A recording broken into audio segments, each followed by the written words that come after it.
What's up guys, welcome back to my channel. I'm Jason. This is part 2 of my Project RedTop, where I'm taking a 2019 engine with damage, the harness from a 2019 2020. Like I said, I don't know, but essentially I have everything to take a 2019 electronics and engine and put in a 2011. This is part 2. Part 2 is I'm actually going to pull the head on this and see the damage. Right now, I know of at least 2 bent exhaust valves.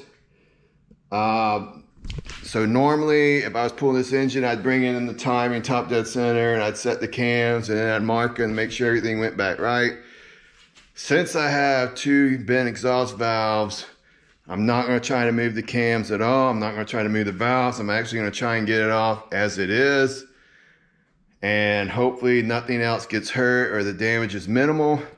Before I get into that and start pulling, I just want to show you something that I'd heard but hadn't seen yet. It's the difference in spark plugs between the Gen 4 and at least the 2019. I don't know if the 16 or 18 has these same plugs or not.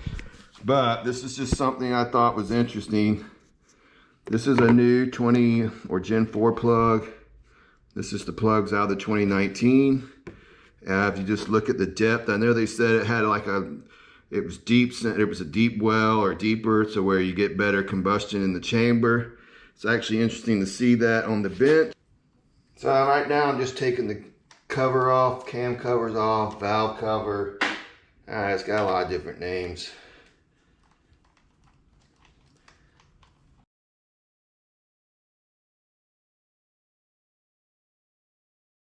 Alright, so this just real quick, 2019 cams. This is this side is the exhaust side with the actual damaged valves.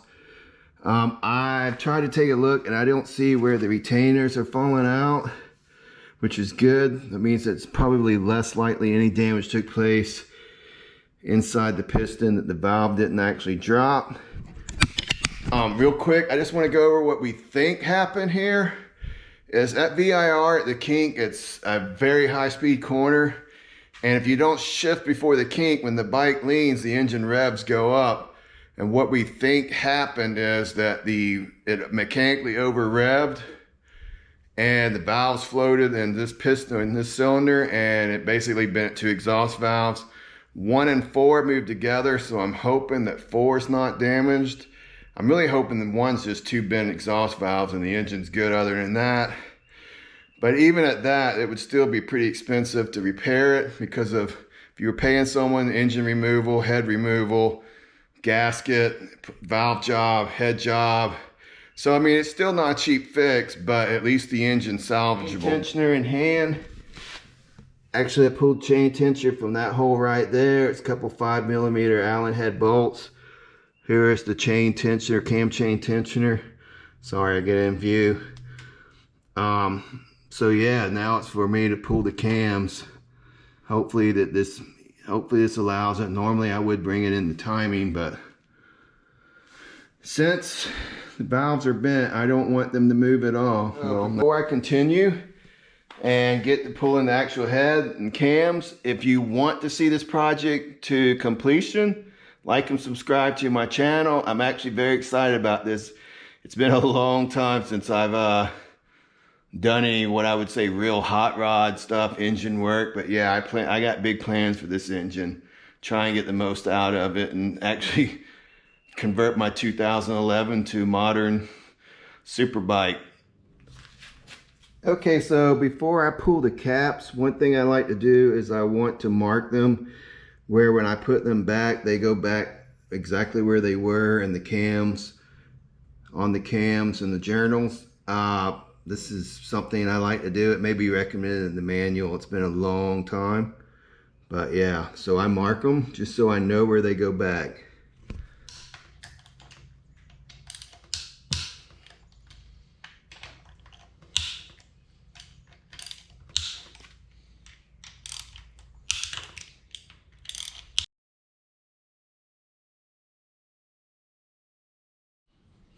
Alright, so I have the cam caps off.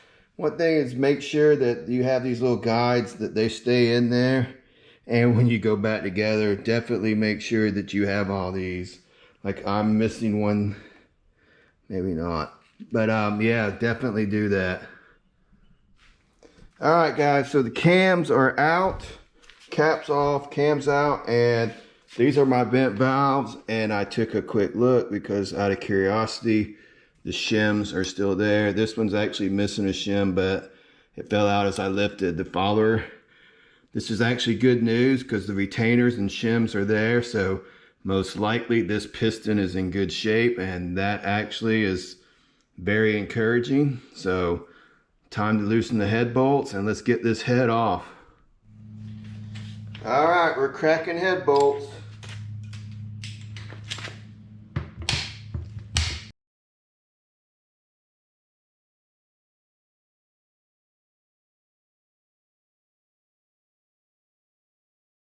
Let's see what it looks like inside.